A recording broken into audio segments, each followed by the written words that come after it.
ম্যাচের কঠিন সিচুয়েশনে কলার উঁচু করে দিয়ে বুকের ছাতি শক্ত করে দিতে পারেন কজন?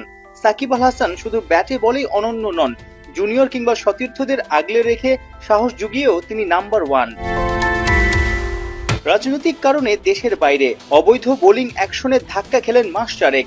অবশেষে তৃতীয় দানে পরীক্ষায় পাশ অর্থোডক্স স্পিনারের। শুধু ব্যাটার নন, এখন থেকে অলরাউন্ডার সাকিবকেই দেখা যাবে 22 গজে। একটু টেন্স ছিল আর কি, যে এতবার একটা প্লেয়ার দিন শেষে এত বছর ক্রিকেট খেলার পরে লাস্টের দিকে এসে তার বোলিং একটু ত্রুটি দেখা দিয়েছে। তো কালকে নিউজটা দেখার পরে আলহামদুলিল্লাহ খুব ভালো লাগছে, এবং হোপফুলি সে তাড়াতাড়ি ফিরে আসুক এবং আমাদের দেশের হয়ে খেলুক এবং আমাদের ডোমেস্টিক ক্রিকেট খেলুক। ছোট ফরম্যাটে বাংলাদেশের বড় বোলার শেখ মেহেদী টি-20-র আইসিসি র্যাঙ্কিং এ 13 নম্বরে। পাওয়ার প্লে কিংবা ডেথ ওভারে সবখানেই বেশ কার্যকরী এই অফ স্পিনার। কোনো একটা ওভার যদি একটু এক্সপেন্সিভ হয়, আপনি পরের ওভারে এসে আবার সেটাকে কভার আপ করতে পারেন। এই যে আত্মবিশ্বাস, এই যে নিজের প্রতি সেলফ কনফিডেন্স, এগুলো আসলে একটা বোলারকে আরো বড় করে কিনা? ক্রিকেট খেলতে গেলে মার খাবেন, 100 মারবেন, 150 মারবেন, দেখা যাচ্ছে আবার 6 বলে সেটা ছক্কাও মারবে আপনার অপোনেন্ট।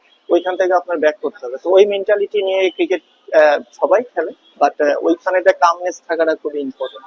তো যারা ওইখানটায় কামনেস থাকে হয়তো বা তার ক্ষেত্রে সাকসেসটা বেশি আছে।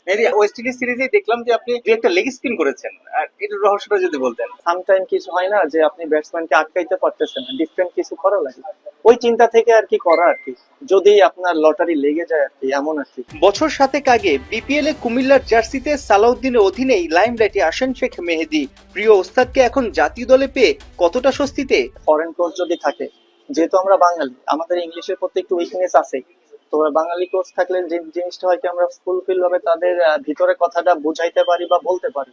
তো এই জিনিসটা আর কি, যে লোকাল কোচ থাকলে জিনিসটা খুব, তারাও আমাদের খুব ভালোভাবে বুঝে, যেহেতু তাদের সাথে আমরা অনেকদিন ধরে কাজ করতেছি। তো একটা ওভারসিজ কোচ থাকলে কি হয়েছে, 2 বছর মেয়াদে আসে বা 1 বছর মেয়াদে আসে, তো তার জন্য সবকিছু আসলে ডিফিকাল্ট হয়ে যায়। তো দেশি কোচ থাকলে এই জিনিসটা আমাদের বোঝাপড়াটা খুব ভালো হয়। ডিপিএল এর লেজেন্ডস অফ রূপগঞ্জের হয়ে মাঠ মাতাচ্ছেন শেখ মেহেদী। অলরাউন্ড পারফরমেন্স দেখিয়ে ওডিআই দলের জায়গাটা ফিরে পেতে মুখিয়ে। সাইফুল রূপক, 71।